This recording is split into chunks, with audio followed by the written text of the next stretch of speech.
Hello, this is Brandon Johnson, and this is my EDL 851 Module 13 case study. Category 1, Problem Identification and Analysis. What do you know? I know that the story takes place at Crestview Elementary. This is a small rural elementary school, one of three schools in the town. I know that Miss Wilson is currently the principal at Crestview Elementary, and she has noticed a change in behavior in one of her first grade teachers. Miss Horton. Um, Miss Horton has the skills and knowledge of an excellent teacher and has previously been selected Teacher of the Year. Um, I know that her husband has recently left the home. I know that her behavior has changed in regards to support of new curriculum, and she has stopped showing up in the summertime, even though previously in years past she has been known for working hours in the summer. I know several parents of students in Miss Horton's class are requesting changes. They have also requested a meeting with the teacher and the principal, and they want to speak with the school board about how their children are being treated um, in Miss Horton's classroom. Some things that I need to know. I need to know the district or building policy on teacher requests, if there is any policy at all. I need to know if Miss Horton has ever received a write-up or disciplinary action for the way that she has treated students within her classroom. And I need to know, has there been any reports of behavior other than from the parents? Have any of the teachers or staff members within the building noticed anything, and have they reported anything to the principal? And I need to know, I would like to know if the complaints are true. Is she really treating the students the way that the parents say that she is? So identify the problem. Miss Horton is not acting in a professional manner with her parents, and it's been reported her classroom demeanor is not a positive learning environment for students. Some students have even said that they don't want to go to class if they have to go to her class. Category 2, Proposed Plan of Action with Strategies for Implementation. So my plan of action in this case would be, first of all, to discuss with Miss Horton that she must maintain professional behavior when dealing with parents. Even if she disagrees with the accusations that are thrown her way, she cannot react in the way that she did during the parent meeting. I would then write up Mrs. Horton for her behavior in the meeting and let her know that that type of behavior will not be tolerated. I will ask Miss Horton to formally apologize to the parents for her behavior um, that she displayed in the parent meeting. I would not ask her to apologize for the accusations unless they are factual. I would then discuss with Miss Horton the situation and what may be causing her stress and less friendly demeanor towards the students. Um, and then depending upon her response, I would decide how to help her. This could include counseling, time away from school to help handle the situation and get her in a better state of mind.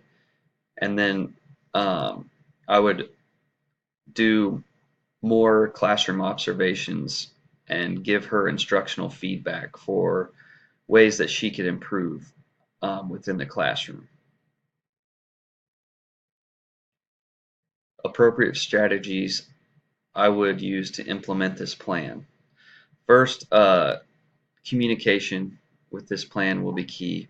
Um, Communication between Ms. Horton and myself regarding the accusations and plan for improvement. If the accusations turn out to be true, uh, what steps do we need to take for her to get back to the level of teaching that she is accustomed to? Secondly, self-reflection for Ms. Horton to complete and reflect on instructional practices and classroom behaviors. I want to get to the root of the problem, why this behavior is happening, and ways that I can help her get back to her strong teaching ability.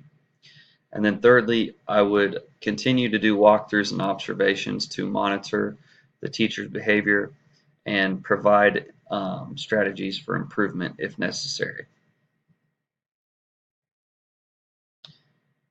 Category 3, resolve the issues based on promoting the success of all students. What is best for the students?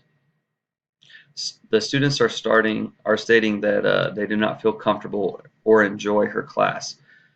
However, it is not best to overcrowd another classroom and just, appease the parents and the students by just taking a kid and removing them from her class and putting them in another class. That's not going to help the situation in the other classroom, because that teacher will then have an large amount of students in the classroom. They're also only 6 weeks into the school year, and they've established routines and procedures for the classroom that they are in. So it would be difficult to establish those students and place them into a new classroom with a group of kids that already have a routine. The teacher was at one point a wonderful teacher and has potential, and I believe can get back to that potential. So we just need to figure out a way that we can work through this situation.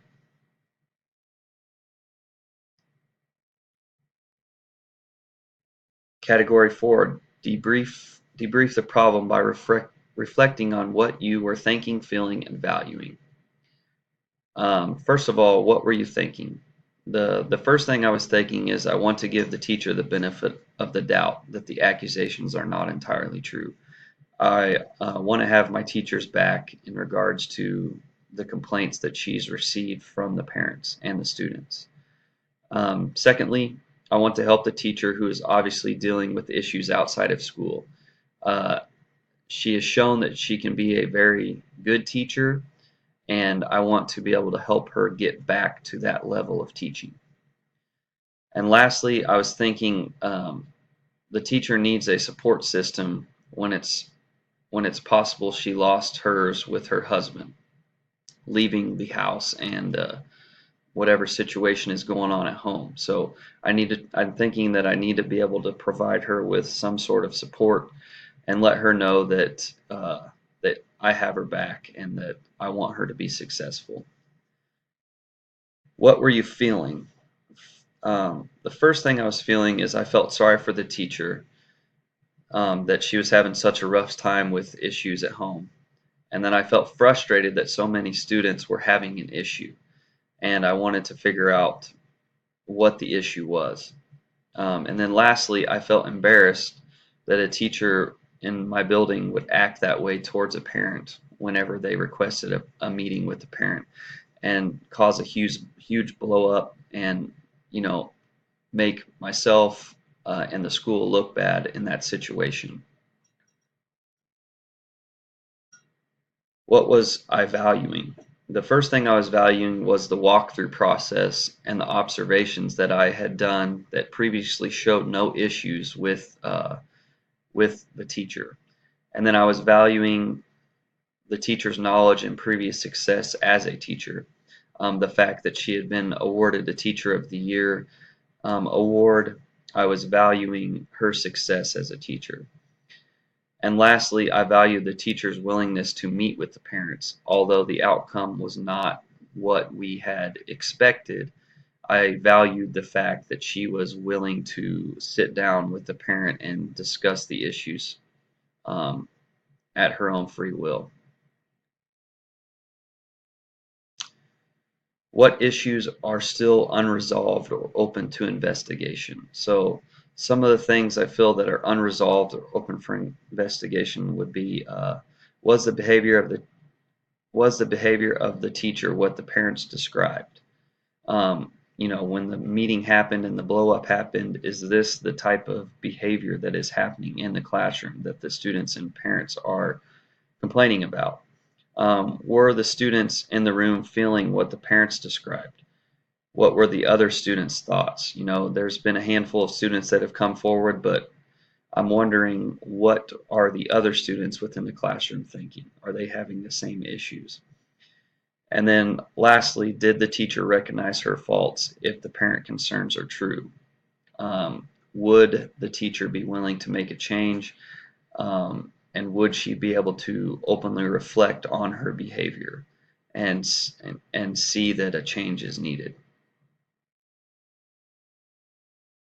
Category 5, reflect on standard 2, providing evidence that you as a leader promote the success and well-being of every student by enhancing instructional capacity. Component 1, how did you as the leader promote the academic success of every student? The first thing I did was I arranged a meeting to address the parents' concerns regarding the situation of their child and their classroom teacher. And then I did not start moving students, which would cause overcrowding and a chain reaction of other students wanting to get moved, and a you know possible negative effect on classroom learning in other classrooms. I addressed concerns with the teacher and decided a plan of action to improve her classroom behavior. Component 2, how did you as the educational leader promote the personal well-being of every student? I conducted walkthroughs on a regular basis and observations of the classrooms to provide feedback to the teachers on instruction. I listened to the concerns from all stakeholders, my teachers, my students, and my parents, and I worked with the teacher to improve instruction and relationships with the students and families. And component 3, how did you promote community's engagement for families and other stakeholders in the school's community? The first thing I did is I listened to the concerns of the parents, and I addressed those as I felt needed. I arranged meetings between staff and parents, inviting them into the school and having a sit down with the teacher to solve the problem at hand. And then lastly, I acknowledged when a teacher needed to mend a relationship with a frustrated parent and help get that process started so that the student and the parent both felt like they could go back into that teacher's classroom and feel comfortable with how their student was going to be treated by the teacher. And that is the end of my presentation, and I want to thank everybody for watching. Again, this is Brandon Johnson. Thank you very much, and I want to wish everyone a happy spring break. Thank you. Bye.